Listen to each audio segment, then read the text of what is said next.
ma indahum subahu akwa kana gere jama min ko jama'ata ikhwanil muslimin akwa kana gere wula fa kullama indahum subahu fingo fembu fi abe subuha karamugo bado afatura mena doni nya fo cogo mi hadisa domba ngana bado karamugo bade do hadisa ni na hauna serifuna fiun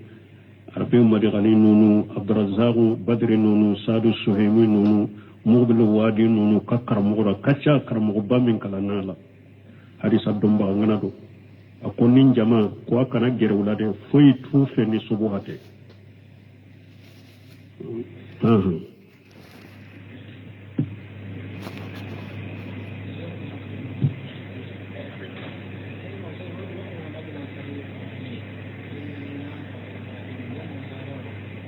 ko ba fo Hamad al-Ansari ko farafindo ya do saharawa ko nyemmin ko ni men tumba me ko abora maliyade abora dugumen na ko tadu makka min tadu makka ne mo nyinin ka cogo mashe ka do dugumen do ndo na internet la u ko tadu makka inde an songo de do a togot folo do de tunye tadu makka me o yele manaka ke an songo abora an songo de abe boya sam abe do wakati mi asibe sam mugani kelendela Hamad al-Ansari abe bom mali wakati mi asibe uyemi seba tarula asibe sam mugani kele tuma mi français u donna mali yade ka mina ka konoloji akwalete se ka to akono aye hijra ke kata makka donc haramu al-Kaaba karamugo munum be akalana ulufe kata Madina karamugo munum be akalana ulufe fo ale yere kera karamugo bay karamugo munum fana fule nana ko Abdurrazzaq nunu ni muqbil nunu ni isadu suhaymu nunu fana kalana lefe Hamad al-Ansari bo ka fo farafin koni do koni uba tarihu fo ko tarihu beta da fo sheba dodela a tarihu koni uba ta beta da sheba dodela me ka fo farafin koni don todo akoni bora malide an songo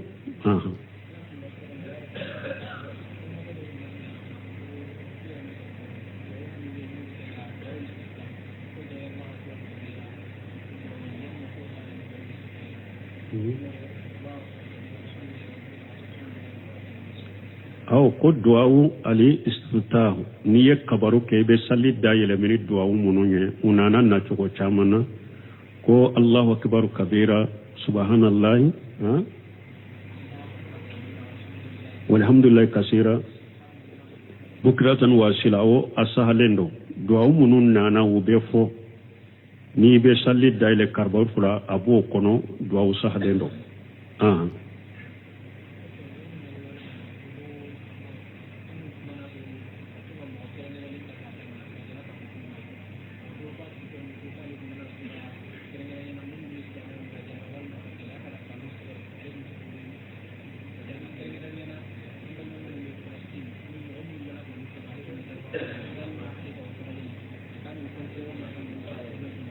bo ko do ko an kana mo kerekerele ikana mo kerekerele nta to maka danga ko munum be silama toro ale tumbu kerekera ko danga ko kerekere bolo ka Palestine mo munum be silama toro ye alo tumbu to maka danga ube chogodi ale be sika continue kawa o te mo kerekere no ka fo ala ka danga be yahudiya ka ala ka danga be nasaraw ka ala ka danga be tonyali kelaw ka ni te kerekere basi tenena ni nye gorobali foli kere kimi karasa fulana ala ka danga u ko balile bodera don ko yo nyogon soso yoro dela mi ala ka danga be yahudiya ko ala ka danga be nasara ko ala ka danga be kafiru ka ala ka danga be silamo toro bagaw ka ala ka danga be tonyale kelaw ka basi to nununa ala ka tonyale kelaw danga ala ka yahuda danga ala ka nasara danga ala ka kafiru danga basi tenina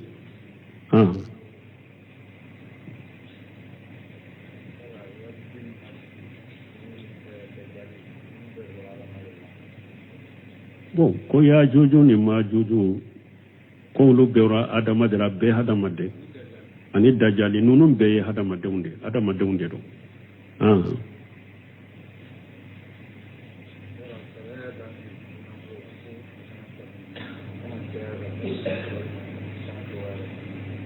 bo ko sariya ye danke furu nafolo la wa kana temen hakke wa taytumu ihdahunna qintara silamiya sariya ma hakke do furu nafolo la hakke te furu nafolo la me ciden koni ko ako furu min ni hera a hera kacha barka kacha o yenni furu min kam musaka noya ka furu nafolo noya ka furu musaka noya barka bo furu de la o furu sugu de fana furu nyogoma kanu be to nyogona o furu sugu de fana ni furu nyogoma ba fe ka bo nyogona u ka bo nyogona kanu do senu bofo ni ye furu nafolo chaya ke nafolo min bo muso nofe ka furu chayara anye kora chayara bolo na hakili jigna kan nafolo botala ni muso maka sawai na hakili jigna kan nafolo botala dro muso mba nege bola be kelele ka muso segere na ya sor furu nafolo chayara fana muso ni che mabbe na ya soro nafolo min don na la ma chaya yoronin kela bese ka je muso ko ka je ko muso beta chogo mi bebe nyon soro chogo mi beba yere soro chogo mi me na ya soro yen na fulo min do muso la kacha abada ate kariya ka je muso ko kana perdi ube to nyon toro de la ube muso be to torala furu na fulo chayali nin kolokolo ubala aw muso yere fana fule na be che bolo che in tora bonyanaka na ya sero che kan na fulo ten na fulo chamanye agna ya nyini chefe mbila maso so ni muso bese kan noya la bese ka ta che kan na fulo nyini kan udama ka yere kumabo minna ya soro na fulo chayara ni muso ya ye tora bonyanin kare nimbanna kambila menni a hakili jigna na fulo min don nela o sete ne ko nyini ka dama kinyere kumabo abeto tora ni dekuna donc furu na fulo dantala de me anoya barika bodela hera bodela ciden ko kan noya de ako furu min ka barika kacha hera kacha ako ni furu min ka musa kan noya wodi hera kacha barika bodela donc an ko de ke sunu furu na folo hakke sigilen tala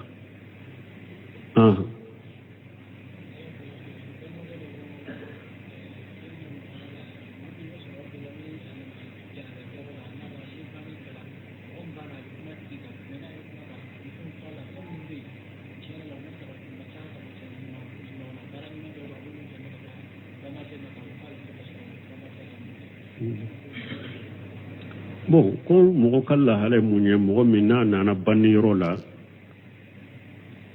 mogo min sara abe kuma ka tanu fo abe feundo fo kama munun kayre o ba fo nindema annadum mana ka mucce har mu ewa suude ka bara nyuma yere ku jate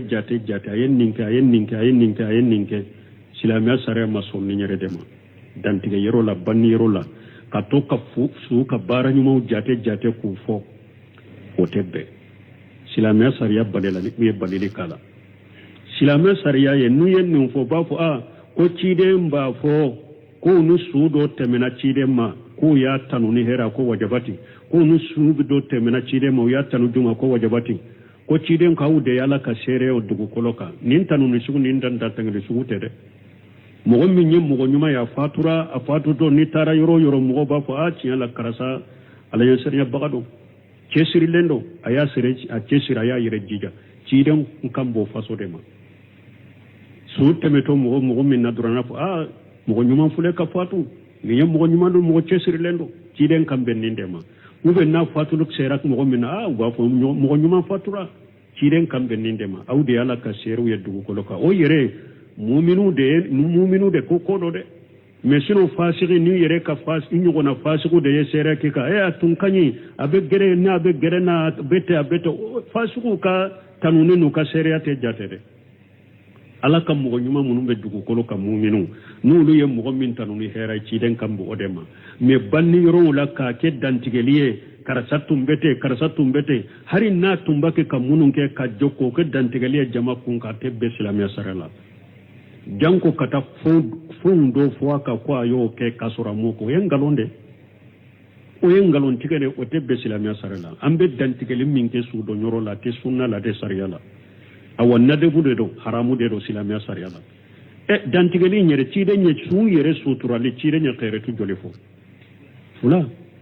o fora jumane jumanka akonni sallira suka kere tu biye itugura suko kata kaburla su donni nya na kere tu biye suko banu me kasagi kana sokono kwambe sigi kadwa woreke kadantigere weke ando yo sora kono o te salafu kataburo la pew anye jamakulu sababu min fokwala yutanu chire yutanu nin dantigele min kulen ni nanye su to nambe sagi kana sigi sokono ko ambe jamala bil ambe dwa woreke ambe dantigele woreke salafu salihu jamakulu sabatun tu ka barala jamakulu sababu ka su donu ka su bara beba abeba kaburu sode na yesu sutura kaburu sola dro ya banne ayasru min ban labbe nendo beta dugu tamare beti ka dugu tamala mu labbe nendo beti ka forode la beti ka forola mi labbe nendo beta misire le bene ka misire datala ni na labbe nendo beta sagi ka tenga soko ne beti ka soko no abanna pew sarafu ka su don tumbe ba kaburu de la me ka sagi kana ka sigi dantigeli aye jama bila aye do woreke ewa nunun te islamia sarela ute sunnala la dawde do te dina kono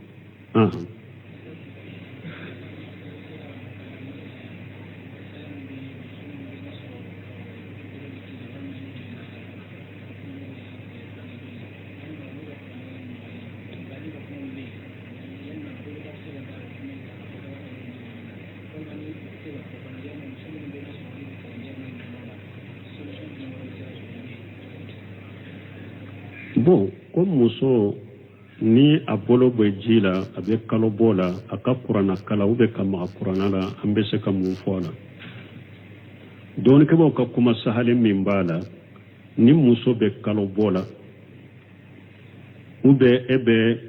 bange jolila minye kama qur'ana la ni bolo ye ka qur'ana musa hafita ni bolo ye ote be ye mena ya suriye muso ye qur'ana durusilende be bolo mbe kalo bola nka kalo botile wolon fula ube ibe tile hakke minke kalo bola ni nyoke minka qur'ana muraja nka nata nyina nyemin durusi nka nata nyina ko ibe se kata qur'an ibe se ka qur'ana kala an jaharil qalbi iduskunka ite ma qur'ana dela ibe qur'ana kala ikunna iduskunka ube ibe se ka telefoni taka qur'ana kala la mimbe ewa bange jole la bo chokola ibe se ka qur'ana kala ikunna iduskunka ibe se ka qur'ana kala telefoni la ite musafi de ta ka qur'ana kala ninde kuma sale kata Sheikh Islam Ibn Taymiyyah Ibn Qayyim Ibn Bazi Ibn Usaymin ulube ninde ka muso ka to kalo bola ibe se ka qur'ana kala ne ite maga qur'ana gafela har ni darura nana foi ka maga qur'ana gafela la gandro itegela fendo kan keni qur'ana che ika gando itegela ka qur'ana tanai me itege jala ganta la foi tini qur'ana che kata ibe kalo bola ibe bange jolila itake ugo ka de lake munye ko ciiden ko la yamassal qur'ana illa tahira la yamassal qur'ana illa tahira ko amru ibn hajjam ka di sala ko ciiden ko mugo kana ma qur'ana la ni seneyalente albani yenni hadisa saha mugo kana ma qur'ana la ni seneyalente donc ibn taymiya ibn qayyim ibn bazin ibn usaymin nunu ubenninde ka muso kana ma qur'ana la haran ka firu la antum benninde kala maliki kama jabila akum muso ka to kalo bola besika qur'ana kala an jahari la qalbu ba kunna ube ni darura nana allahu qur'ana sabalembe wala hamminna ni darura nana abeseka wala haynta ube abe fendo do tegela ka wala haynta kabila yorola me ni ote aka qur'ana kala dusukun ka kana maga musahafika har en ka firu ode tumbo kono muso kalo bola ibeseka qur'ana kala bange joli la ibeseka qur'ana kala jahari la qalbi ube sisa telefoni ibeseka kala kono me kana qur'ana tani tege ka magala fukati ko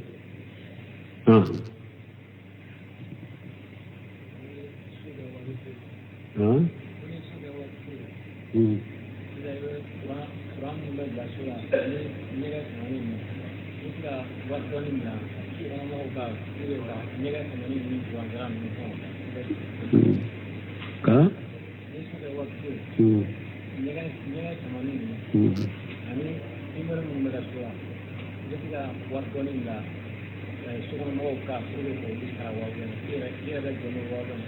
Bo ko min ye ko ni ye so bila waqfu la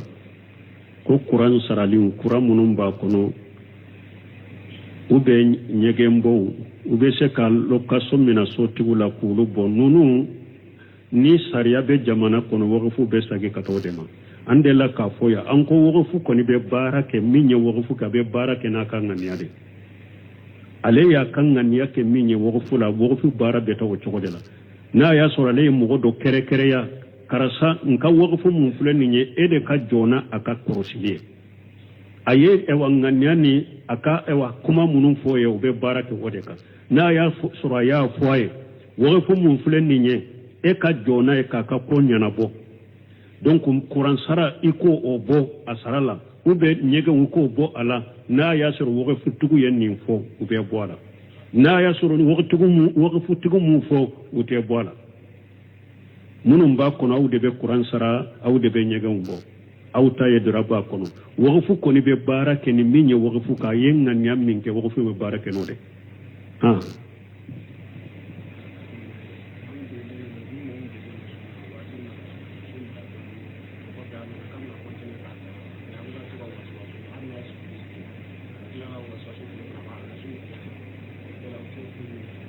kawasu tugode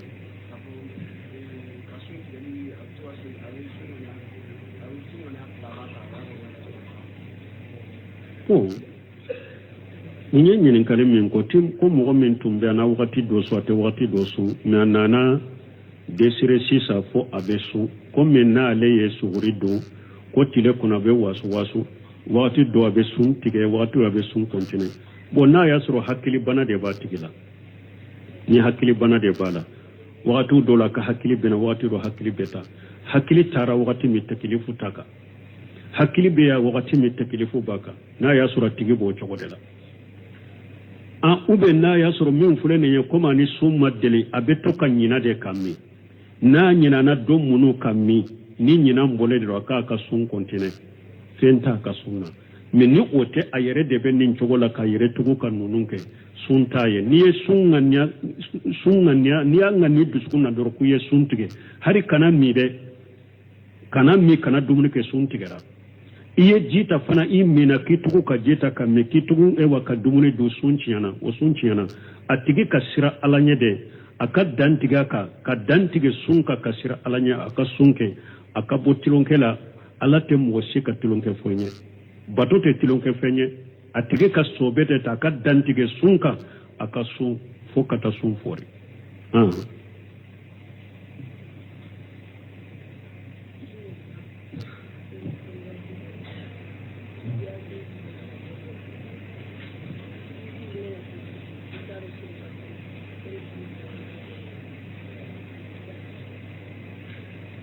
ko enyina na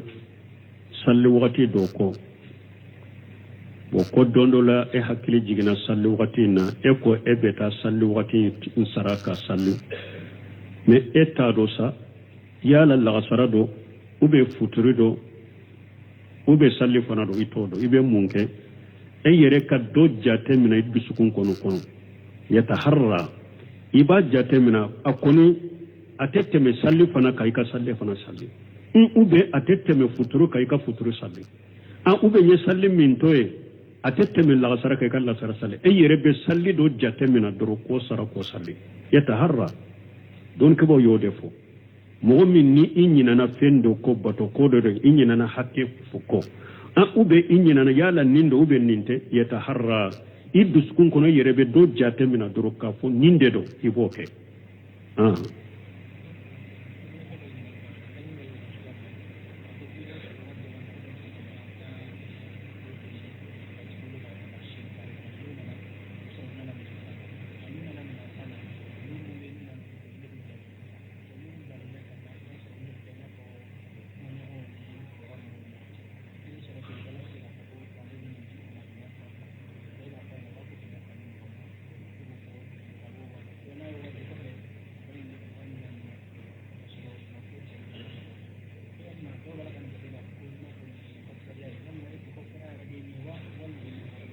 bon ni andella kanin jabiya ka koro ko doko kulu be sini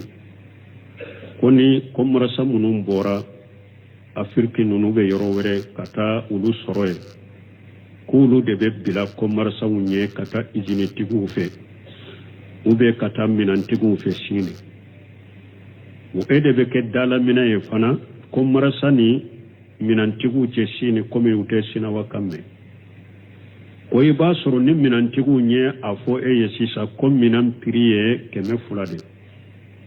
e ba sen ni ma be kammi me ba sama ko keme fulani muga ni minan tigi ni kilanye minan sannin chogola ni otara ebe sagi kana minan tigi be kam muga fara dungo ka dima ko nimbe chogodi ko ba fo ni mako ko sengran ko kiseria ni tebbe islamia sariala ni nye galon tige ni haramu ini minan tigi be jera ka kilian jamfa silamia sariya ye simisara min fo kokseria min fo minantigi eni ule edebe beala an koni fe ni kilian nana ni minan minye keme fulade abe di ema keme ni bishekide ambe mugambila ni minantigi benanindela ninde be eni minantigi che ube ni lada debe awni minantigu che parce que lada dobe abe komi sarati ini minantigi sarati la nena ube ninye lada bolilende jamana in kono akera komi sarati abani minantigu che ni koni birala kilianye doro iya do de birala nye ni minanye keme fulade ube minan ewa keme ube minan be fere keme fulade me ba soro ube muga imbila uyere tala muga be bila basite nena ni kilian tara ibe sagi kana wuka muga njate ka dima foi tenena ni nye ka bara sarade e fana ben ewa kilian ni minantigi ni nyogonche minna o yi ka bara de ka sarade nye foi tenena a ube ni kilian de benala ambe bila unye me ante bila unye fude amfana be sarade ini kilian be ka sarala nan tara koni nanye minansa ni minanye keme fulade ni sago mina sore yasa muga be dine mare ni kilian fana sonna nimma ako oho bilinye ankata ni sago mina sore iye minfo mina keme fula fana ye muga mbila mbe muga dima bashite ni fana la ina fana saratirade ni ka bara sarade fo itenena me ka fo nin ka fo ya afwaye ko keme fula ka fo ya ako keme fula ni muga woye ngalonde nin tebbe ni eni minantigi be jera ka kilian jamfa galon tige kila yen fana nin tebbe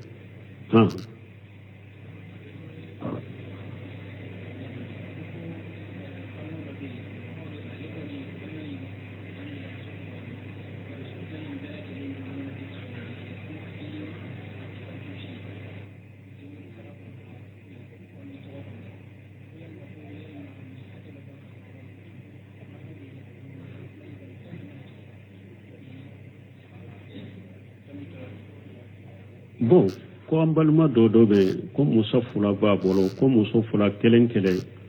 ni minye den soro jeyin do na ledden ade den kundi saka faga den na few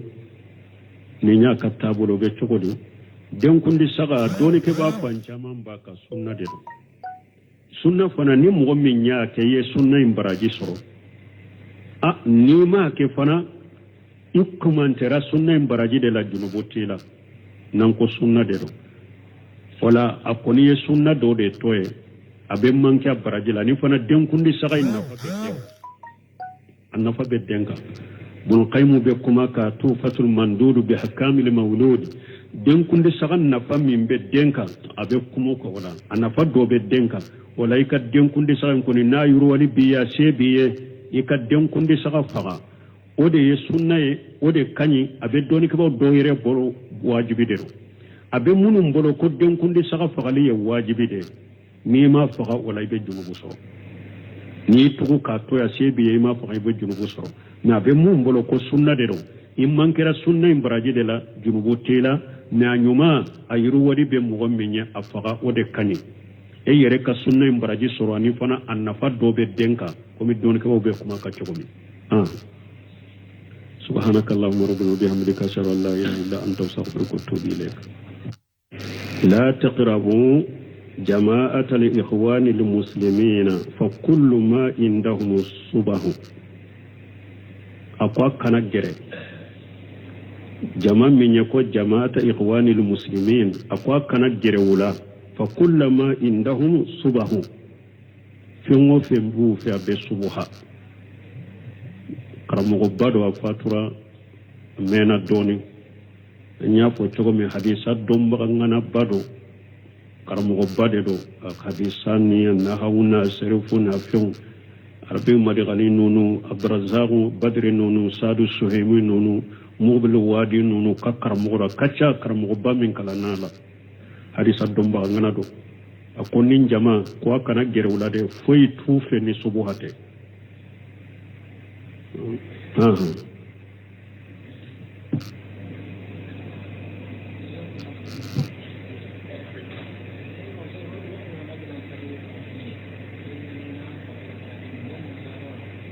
ko ba fo Hamad al-Ansari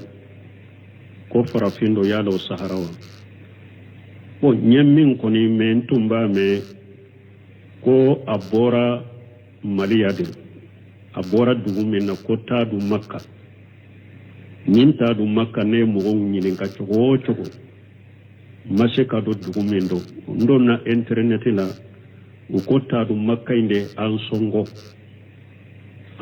de do a togot folo do de tunyeta du makka me o yele manaka ke an songo abora an songo de abe boya sam abe do wakati me asibe sam mugani kelendela Hamad al-Ansari abe bo mali wakati me asibe uyemin seba tarula asibe sam mugani kele tuma mi français u donna mali yade ka mina ka konoloji akwalete se ka to akono aye hijra ke kata makka donc haramu haramu alikaba karamugo munumbe akalana ulufe kata madina karamugo munumbe akalana ulufe fo ale yere kera karamugo bay karamugo munum fana fule nana ko fa brajari nunu ni muqbili nunu ni isadu suhemu nunu fana kalana lefe Hamad al-Ansar bo ka fo farafin ko ni koni uba tarihu fo ko tarihu beta da fo sheba dodela a tarihu koni uba ta beta da sheba dodela me ka fo farafin ko ni don todo akoni bora malide an songo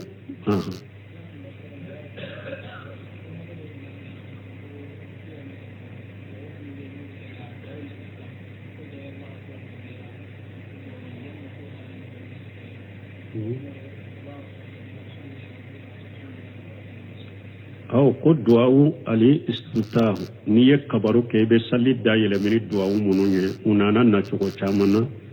ko Allahu akbar kabira subhanallahi walhamdulillah kasira bukratan wasilao asahalendo duawu munun nana ubefo ni be salli dayele karbaru fula abo kono duawu sahalendo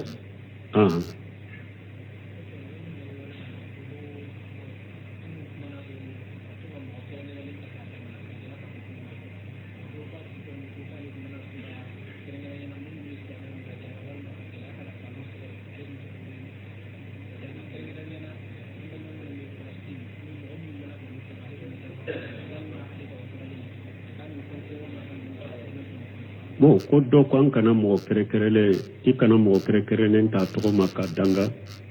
ko munum be silama toro ale tumbu kerekera ko danga ko kerekere bolo ka Palestine mo munum be silama toro ye alo tumbu to ta to maka danga o be chogodi ale be siga continue kawa o te mo kerekere no ka fo ala ka danga be yahudiya ko ala ka danga be nasaraw ko ala ka danga be tonyali kelaw ko ni te kerekere ba ci tenena ni nye gorobali foli kere kimi karasa fulana ala ka danga uko balile bodera don kibo yo nyogon soso yoro dela mi ala ka danga be yahudiya ko ala ka danga be nasara ko ala ka danga be kafiru ko ala ka danga be silamo toro bagaw ko ala ka danga be tonyale kelaw ko basi to nununa ala ka tonyale kelaw danga ala ka yahuda danga ala ka nasara danga ala ka kafiru danga basi tenene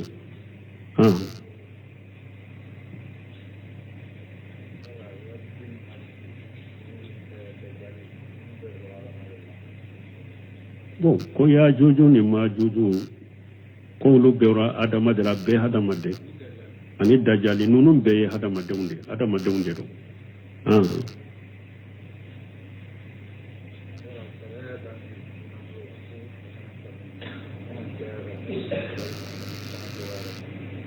bon ko sariya ye danke furu nafolo la wa akana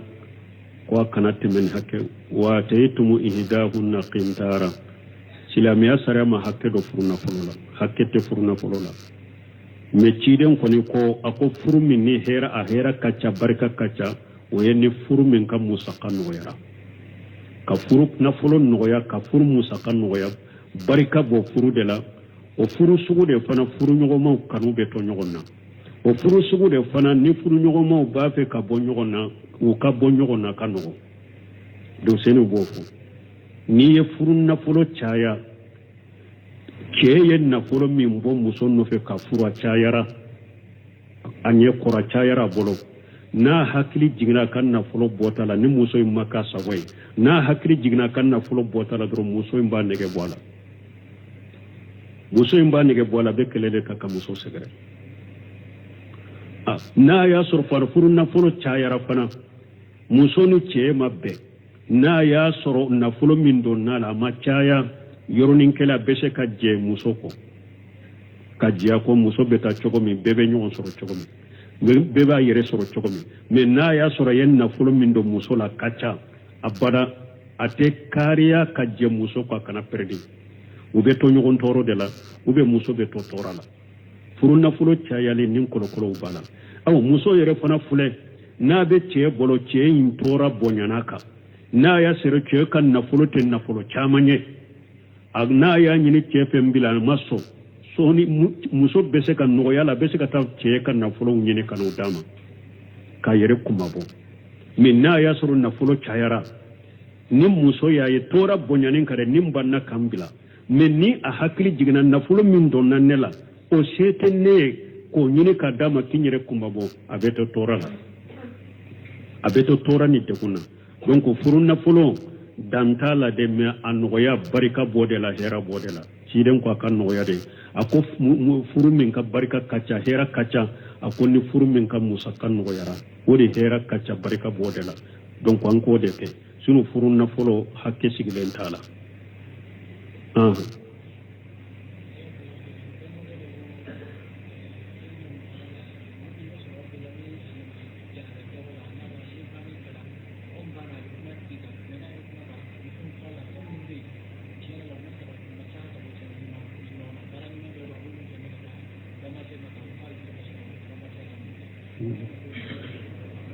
bon ko mogo kala hale munye mogo minna nana baniro la